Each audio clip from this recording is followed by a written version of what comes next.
Hi, and welcome to this episode of John's Motorcycle Rescue and Review. Man, there have been a lot of things that have been happening on the 1979 CB750K project.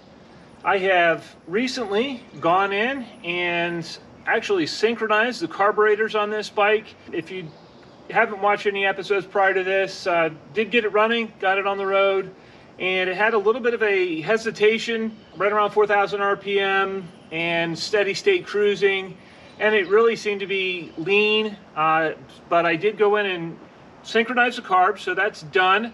And we've kind of eliminated that as a potential issue here.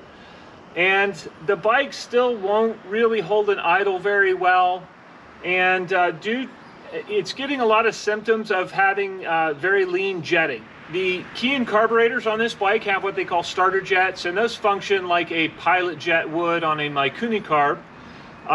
When I was in here initially cleaning the carburetors, I did go one size up, but due to the way this bike, it just seems to run very lean, and especially when I'm down below 8th throttle. When I'm over 8th throttle, it picks up nicely, so I'm thinking that's on the idle circuit. And what I'm going to do is, I've actually ordered today, I've ordered some number 75 jets to replace the number 70s that I have in here. Stock, this comes with like 68 and a halves, and they're so lean for that EPA jetting and for the basically emissions. And this bike also has dual exhaust. It has aftermarket exhaust on it. So that may function a little bit differently than the 4x4 exhaust did. It may be a little bit freer flowing. And I just think that going up one size, actually going up those additional sizes, we're actually going from a 70 to all the way up to a 75. But I think that's really going to help the drivability on this bike. Another thing that I did was, in a previous episode, you heard me mention while on a test drive, I was getting a lot of vibration out of the front end. So I took my front wheel off and took it over to a shop. And what they noticed was that the front rim itself was not true. So I had them true the rim, and then they put the original tire back on. And when they did, even that, the tire had flat spots on it. And so even with the rim trued, I was still going to get vibration. What I had them do then is just put a brand new Dunlop 404 front tire on the bike, and it is much smoother now. While the front wheel was off, I went ahead and changed out the fork seals in the bike. I also changed the fork fluid, put new 10 weight fork oil in there to the proper level. So that's all sorted out. And again, while I was in there, I actually added a spacer to the top of each fork leg between the actual cap and the spring. That's about 1/2 inch thick. And what that does is it firms up my spring rates a little bit. It's basically like if you did have adjustment and you could kind of screw the adjustment in and firm up your spring rates. That's what I did. The spacer actually compresses the spring a little bit in the fork tube, and it gives you a stiffer spring rate up front.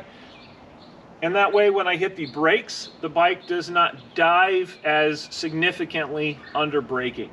So that's an improvement that I made on it as well. The last 2 video updates I did on this bike were test drive videos, and so I'm going to wait to do another test drive video until I have the jetting kind of sorted a little bit better in these carburetors. Once I have the new jets in, we'll go for a first ride and see what difference that makes.